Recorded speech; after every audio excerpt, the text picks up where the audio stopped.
Sir, നദികളിലെ മണൽവാരൽ 2016 ശേഷം നിലച്ചിട്ടുള്ളതാണ്. നിയമാനുസൃത നടപടികൾ സ്വീകരിച്ചുകൊണ്ട് ഭാരതപ്പുഴ, ചാലിയാർ, കടലുണ്ടി പുഴകളിൽ നിന്നും 2024-25 സാമ്പത്തിക വർഷം മണൽ വാരൽ പുനരാരംഭിക്കുന്നു. മണൽ നിക്ഷേപമുള്ള മറ്റ് നദികളിൽ നിന്നും ഘട്ടഘട്ടമായി മണൽ വാരുന്നതാണ്. ഇതിലൂടെ 200 കോടി രൂപ മൊത്ത വരുമാനം പ്രതീക്ഷിക്കുന്നു. മണൽ വാരുന്നതിലൂടെ നദികളുടെ ജലസംഭരണ ശേഷി വർദ്ധിക്കുന്നതും വെള്ളപ്പൊക്ക സാധ്യത കുറയ്ക്കുന്നതുമാണ്. സ്ക്രാപ്പിംഗ് നയം. സർ, സംസ്ഥാനം കാര്യക്ഷമമായ രീതിയിൽ സ്ക്രാപ്പിംഗ് നയം രൂപപ്പെടുത്തി നടപ്പിലാക്കും. ഉപയോഗശൂന്യമായ ഫർണിച്ചർ, കണ്ടം ചെയ്ത വാഹനങ്ങൾ തുടങ്ങിയവ നീക്കം ചെയ്യുന്നതിലൂടെ വിവിധ വകുപ്പുകൾക്ക് ധനം സമാഹരിക്കാൻ കഴിയും. ഇതിലൂടെ സർക്കാരിന് ഏകദേശം 200 കോടി രൂപ സമാഹരിക്കാൻ കഴിയും. സർ, നമ്മൾ കൂടുതൽ ഉത്തരവാദിത്തങ്ങൾ ഏറ്റെടുക്കേണ്ട ഒരു ഘട്ടത്തിലേക്കാണ് കടക്കുന്നത്. കേരളത്തിൻ്റെ കഴിഞ്ഞ കാലങ്ങളിലെ നേട്ടങ്ങൾ കൂടുതൽ ഉയർത്തിപ്പിടിച്ചുകൊണ്ട് മുന്നോട്ട് പോകുവാൻ കൂട്ടായ പ്രവർത്തനങ്ങൾ വേണ്ടതുണ്ട്.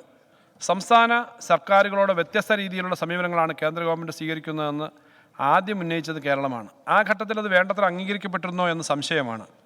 2-3 വർഷം മുമ്പ് നമ്മുടെ അർഹമായ കേന്ദ്രവിഹിതവും ആനുകൂല്യങ്ങളും വെട്ടിക്കുറയ്ക്കുന്നതിനെപ്പറ്റി പറഞ്ഞു തുടങ്ങിയ ഘട്ടത്തേക്കാൾ മോശമാകുകയാണ് കേന്ദ്രത്തിൻ്റെ സമീപനം. കൂടുതൽ വെട്ടിക്കുറവുകളാണ് ഓരോ വർഷം കഴിയുമ്പോഴും വരുത്തുന്നത്. ഈ വെട്ടിക്കുറവുകൾ ന്യായീകരിക്കാവുന്നതാണെന്നും വളരെ ചെറിയൊരു തുക മാത്രമേ സംസ്ഥാനത്തിന് കിട്ടാനുള്ളൂ എന്നും പറഞ്ഞ ആളുകൾ നമ്മുടെ ഈ സഭയിൽ തന്നെ ഉണ്ട്. സർ, എന്നാൽ വ്യത്യസ്ത രാഷ്ട്രീയ പാർട്ടികൾ ഭരിക്കുന്ന രാജ്യത്തെ വിവിധ സംസ്ഥാന സർക്കാരുകൾ കേന്ദ്രത്തിൻ്റെ ഭാഗത്തു നിന്നുണ്ടാകുന്ന രൂക്ഷമായ അവഗണനയെക്കുറിച്ച് ശക്തമായി പറയുവാനും സമരം ചെയ്യുവാനും തയ്യാറാകുന്നു. സഹകരണ ഫെഡറലിസത്തിനും അവകാശ സംരക്ഷണത്തിനുമായി ഇന്ത്യയിൽ ഉയർന്നു വന്ന ശബ്ദത്തിൻ്റെ ആദ്യ തരംഗമാകാൻ കേരളത്തിന് കഴിഞ്ഞു എന്നത് അഭിമാനത്തോടുകൂടി പറയുകയാണ്. സർ, നമുക്ക് നമ്മുടെ നാടിനർഹമായവ നേടിയെടുക്കാനുള്ള പ്രവർത്തനങ്ങൾ ഒരുമിച്ച് നടത്താൻ കഴിയേണ്ടതുണ്ട്. ആയിരക്കണക്കിന് വർഷങ്ങളുടെ ചരിത്രമുള്ള നാടാണിത്. അറിയപ്പെടുന്ന കാലത്തെ ചരിത്രം തന്നെ നോക്കിയാൽ യവന സഞ്ചാരികളും ചൈനീസ് വ്യാപാരികളും അറബ് കച്ചവടക്കാരും പിന്നീട് പാശ്ചാത്യ ശക്തികളും കേരളവുമായി ബന്ധം സ്ഥാപിച്ചിരുന്നു. സാംസ്കാരിക പ്രത്യേകതകളാലും പ്രകൃതി വിഭവങ്ങളാലും കാർഷിക മേഖലയാലും സമ്പന്നമായ നാടായിരുന്നു കേരളം. അതുകൊണ്ടുകൂടിയാണ് ലോകമെമ്പാടുമുള്ള സഞ്ചാരികൾ ഇവിടേക്ക് വന്നത്. സർ, സ്വാതന്ത്ര്യ സമരത്തിൻ്റെ കാലഘട്ടത്തിലും ഉജ്ജ്വലമായ സമരങ്ങൾ നടന്ന നാടാണ് നമ്മുടേത്. അയിത്തത്തിനും അനാചാരങ്ങൾക്കുമെതിരെ വലിയ പ്രക്ഷോഭങ്ങൾ ഇവിടെ ഉണ്ടായി. നവോത്ഥാന പ്രസ്ഥാനങ്ങളുടെയും പുരോഗമന തൊഴിലാളി പ്രസ്ഥാനങ്ങളുടെയും പ്രവർത്തനത്തിലൂടെ സമൂഹത്തിന് വലിയ മുന്നേറ്റമുണ്ടായി. ഒരു കാലത്ത് സ്വാമി വിവേകാനന്ദൻ ഭ്രാന്താലയം എന്ന് വിമർശിച്ച നമ്മുടെ നാട് ഇന്ന് എല്ലാ മേഖലയിലും നേട്ടങ്ങളുടെ നാടായി ചൂണ്ടിക്കാണിക്കപ്പെടുന്നു. സർ, ഈ നാടിനെ മുന്നോട്ട് കൊണ്ടുപോകാനുള്ള പ്രവർത്തനങ്ങൾ ഏറ്റെടുക്കേണ്ടതുണ്ട്. അതിന് സമസ്ത മേഖലകളിലും വിശിഷ്യ സാമ്പത്തിക രംഗത്തും കൂടുതൽ സജീവമായ പ്രവർത്തനങ്ങളും നയരൂപീകരണവും ഉണ്ടാവണം. സർ, അതിരുകളില്ലാതാവുകയും ലോകം തന്നെ ചെറുതാവുകയും ചെയ്യുന്ന കാലമാണിത്. മലയാളികൾ ലോകമെമ്പാടും വ്യാപിച്ചിരിക്കുന്നു. ലോകത്തെ പല വികസിത രാജ്യങ്ങളിലും അധിവസിക്കുന്ന മലയാളികൾ കോവിഡ് കാലത്ത് തിരിച്ചറിഞ്ഞൊരു കാര്യമുണ്ട്: ഏറ്റവും മികച്ച ചികിത്സയും സേവനവും സംരക്ഷണവും ലഭ്യമാകുന്നത് കേരളത്തിലാണ് എന്നതാണത്. സർ, കേരളത്തെ സംബന്ധിച്ചിടത്തോളം ഏറ്റവും സവിശേഷമായൊരു സമ്പത്താണ് നമ്മുടെ പ്രവാസി മലയാളികൾ. നാടിൻ്റെ വികസനക്ഷേമ പ്രവർത്തനങ്ങളിൽ ഏറ്റവും ക്രിയാത്മകമായ സഹായവും സഹകരണവും അവർ നൽകാറുണ്ട്. പ്രവാസി മലയാളികൾ ഉൾപ്പെടെയുള്ളവരെ സഹകരിപ്പിച്ച് വിവിധ മേഖലകളിൽ മൂലധന നിക്ഷേപം നടത്തി വികസന രംഗത്ത് കുതിച്ചുചാട്ടം സാധ്യമാക്കാൻ കഴിയും. കേരളത്തെ സംബന്ധിച്ചിടത്തോളം ഇത് പുതിയ കാര്യമല്ല. 1957-ലും 1967-ലും മാവൂർ ഗാളിയോർ റയൺസും തോഷിബ ആനന്ദും പോലെയുള്ള പ്രസ്ഥാനങ്ങളും ഇന്നും നമ്മളിൽ പലർക്കും പരിചിതമല്ലാത്ത എണ്ണപ്പന കൃഷിയും ഇവിടെ കൊണ്ടുവന്ന സർക്കാരുകളുടെ നാടുകൂടിയാണ് കേരളം. സർ, ഇത്തരത്തിൽ മലയാളികളുടെ ജീവിതത്തെയും സൗകര്യങ്ങളെയും കൂടുതൽ മെച്ചപ്പെടുത്തി മുന്നോട്ട് കൊണ്ടുപോകാൻ നമുക്കൊരുമിച്ച് സാധിക്കും. അതിനുള്ള ദിശാസൂചകങ്ങളായ പദ്ധതികളും പ്രഖ്യാപനങ്ങളുമാണ് ബജറ്റിൽ ഉൾക്കൊള്ളിച്ചിട്ടുള്ളത്.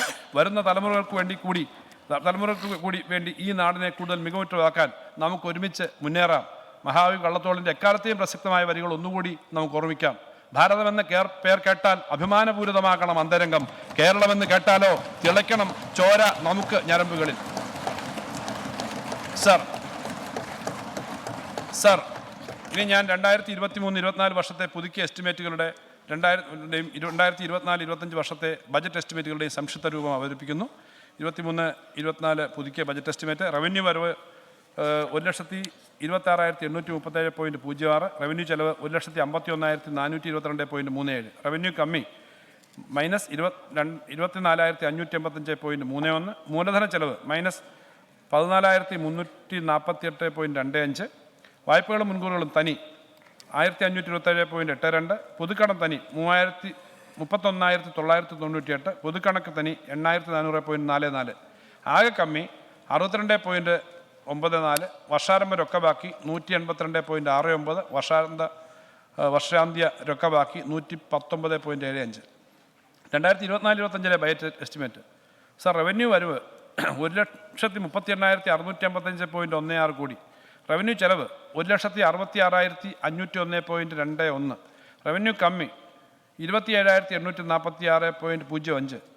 മൂലധന ചെലവ് 15,596.92. വായ്പകളും മുൻകൂറുകളും 1,086. പൊതുക്കടം 35,988.28. പൊതുകണക്ക് 8,500. ആകെ കമ്മി 40.69.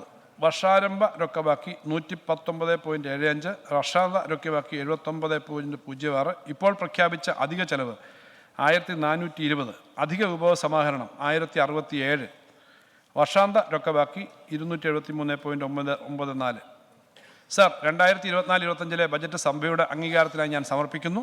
2024-25 സാമ്പത്തിക വർഷത്തെ ആദ്യ 4 മാസത്തേക്കുള്ള 2024 ഏപ്രിൽ മുതൽ ജൂലൈ വരെയുള്ള ഓട്ടോൺ അക്കൗണ്ടും സഭയുടെ അംഗീകാരത്തിനായി സമർപ്പിക്കുന്നു. Yes, thank you.